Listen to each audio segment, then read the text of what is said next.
નમસ્કાર દોસ્તો, શાંતિશ્રમ ન્યૂઝમાં આપનું સ્વાગત છે। ભાભર તાલુકાની ગ્રામ પંચાયતો દ્વારા સ્વચ્છતા અભિયાન ભૂલાયું છે। જ્યાં બનાસકાંઠા સાંસદના ગામ અબાસણાના બસ સ્ટેન્ડ નજીક જ ઉકરડાના ઢગલા ખડકાયેલા જોવા મળી રહ્યા છે। ભાભર તાલુકાના ગ્રામ્ય પંચાયતોમાં ગામડાઓમાં સ્વચ્છતાનો અભાવ જોવા મળી રહ્યો છે। જાહેર રસ્તા પર કચરાના મોટા ઢગલા જોવા મળી રહ્યા છે। ઉદાહરણ જોઈએ તો બનાસકાંઠા સાંસદ જ્ઞાનીબેન ઠાકોરના ગામ અબાસણામાં પણ સ્વચ્છતાના નામે મીંડું હોય તેમ જાહેર રસ્તા પર જ પિકઅપ સ્ટેન્ડની આગળ જ મોટા કચરાના ઢગલા ખડકાયેલા છે।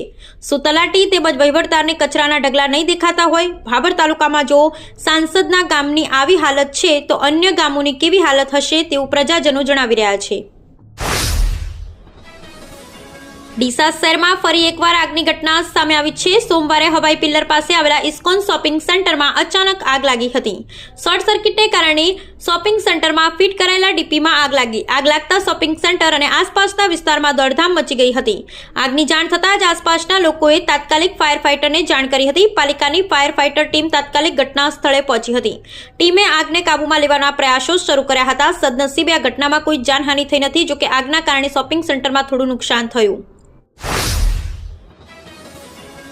સુઈગામ પોલીસ સ્ટેશનમાં લાંબા સમયથી બિનવારસી હાલતમાં પડેલા વાહનોમાંથી 31 વાહનોની સોમવારે જાહેર હરાજી કરવામાં આવી હતી।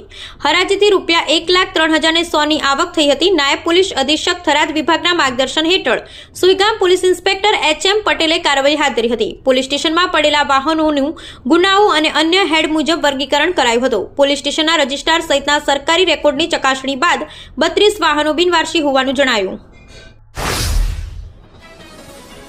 બનાસકાંઠા જિલ્લામાં ગરમીનું પ્રમાણ સતત વધી રહ્યું છે। ગઈકાલે બપોરે 1 વાગે મહત્તમ તાપમાન 43.3 ડિગ્રી સેલ્સિયસ નોંધાયું હતું। જિલ્લામાં લઘુત્તમ તાપમાન 23 ડિગ્રી સેલ્સિયસ રહ્યું છે। હવામાન વિભાગે આજે પણ હીટ વેવની આગાહી કરી છે।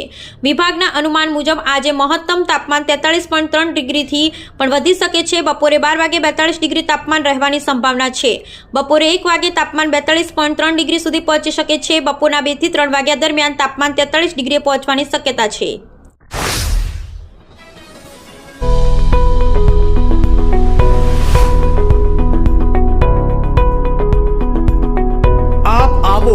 આજે દિયોદરમાં બનાસ ડેરી સંચાલિત ઉમંગ મોલમાં જ્યાં આપને મળશે બનાસ ઘી, બનાસની ચા, નવરસ તેલ સહિતની જીવન જરૂરિયાત તેમજ કરિયાણું તથા કોસ્મેટિક ચીજ વસ્તુઓ તેમજ પશુઆહાર સામગ્રી મળશે વ્યાજબી દરે। આજે સંપર્ક કરો ઉમંગ મોલ, ખીમાળા ભાભર હાઈવે, તિરુપતિ સોસાયટીની સામે, બ્રિજના છેડે। આજે સંપર્ક કરો 94 276 45 123। થરાદની નર્મદા કેનાલમાંથી છેલ્લા 2 દિવસમાં 3 મૃતદેહ મળી આવ્યા છે। કાલે 2 મૃતદેહ મળ્યા હતા। આજે વધુ એક આધેડનો મૃતદેહ મળી આવ્યો છે। ફાયર ઓફિસર વિરમજી રાઠોડે માહિતી આપી હતી કે 6 એપ્રિલે બપોરે કોલ આવ્યો હતો। થરાદની મુખ્ય નર્મદા કેનાલના ડેરી પુલ પાસે કોઈ આધેડ પડ્યા હોવાની આશંકા વ્યક્ત કરવામાં આવી હતી। ફાયર ટીમે તરત જ શોધખોળ શરૂ કરી હતી। મોડી રાત્રિ સુધી શોધખોળ કરવા છતાં કોઈ ભાળ મળી ન હતી। આજે વહેલી સવારથી ફરી શોધખોળ શરૂ કરવામાં આવી હતી।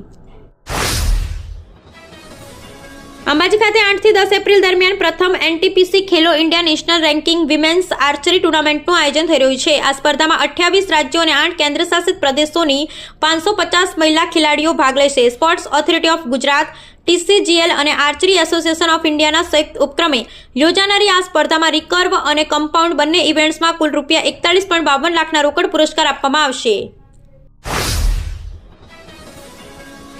શક્તિપીઠ અંબાજી મંદિરથી 3 કિલોમીટર દૂર આવેલા ગબ્બર પર્વત પર મા અંબાનું પ્રાચીન મંદિર છે। આ સ્થળે મા અંબાનો હૃદય ભાગ પડેલો હોવાથી અહીં વર્ષોથી અખંડ જ્યોત પ્રજ્વલિત છે। મુંબઈના ભક્ત ઉદયભાઈ જસાણીએ દર વર્ષની પરંપરા મુજબ આ વર્ષે પણ ચૈત્ર સુદ દશમના દિવસે ગબ્બર ખાતે માતાજીને 56 પ્રકારની મીઠાઈઓનો અન્નકૂટ ધરાવ્યો હતો। ગબ્બર પર મહારાજે અન્નકૂટની આરતી કરી હતી। ગુજરાત અને રાજસ્થાનની સરહદ પર આવેલા આ યાત્રાધામમાં અંબાજી મંદિર અને ગબ્બર બંને સ્થળે ભક્તો દ્વારા 56 ભોગનો અન્નકૂટ આવે છે। આ પ્રસંગે મોટી સંખ્યામાં ભક્તોએ અન્નકૂટ આરતીનો લાભ લીધો હતો। પાટણની જ્યુડિશિયલ મેજિસ્ટ્રેટ કોર્ટે ઘરેલુ હિંસાના એક કેસમાં મહત્વપૂર્ણ ચુકાદો આપ્યો છે. કોર્ટે પતિને 2 વર્ષની સાદી કેદની સજા અને કુલ ₹8,000નો દંડ ફટકાર્યો છે.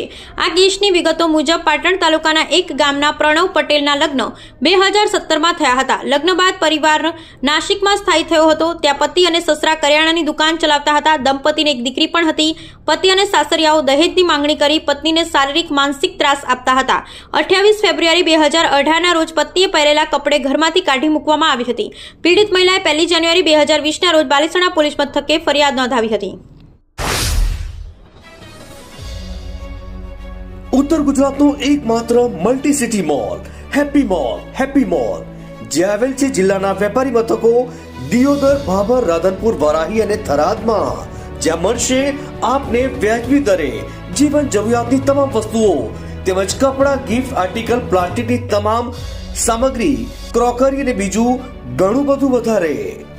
તો આજે જ આવો હેપી મોલ અને કરો ખરીદી તમારી મનગમતી વસ્તુઓની.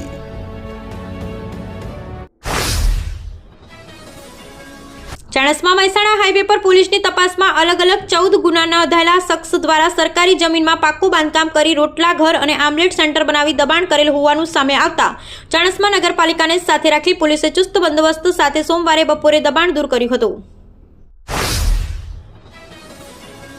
પાટણ એલસીબી પોલીસે સમી તાલુકામાં મોટી કાર્યવાહી કરી છે. પોલીસને 3 એપ્રિલે મળેલી બાતમીના આધારે સમીના મોટા માઢમાં રહેતા ગફુરભાઈ ઇબ્રાહીમભાઈ સૈયદના મકાનમાંથી ₹83,000નો મોબાઈલ એસેસરીઝનો જથ્થો જપ્ત કર્યો હતો. આ મામલામાં વધુ તપાસ દરમિયાન ગફુર સૈયદની પૂછપરછમાં નવો ખુલાસો થયો છે. તે મોબાઈલ એસેસરીઝ ઉપરાંત ગેરકાયદેસર હથિયારોની પણ હેરાફેરી કરતો હતો. પોલીસે તેની ઓરડીમાંથી ₹3,000ની કિંમતનો એક દેશી બંદૂક જપ્ત કરી છે.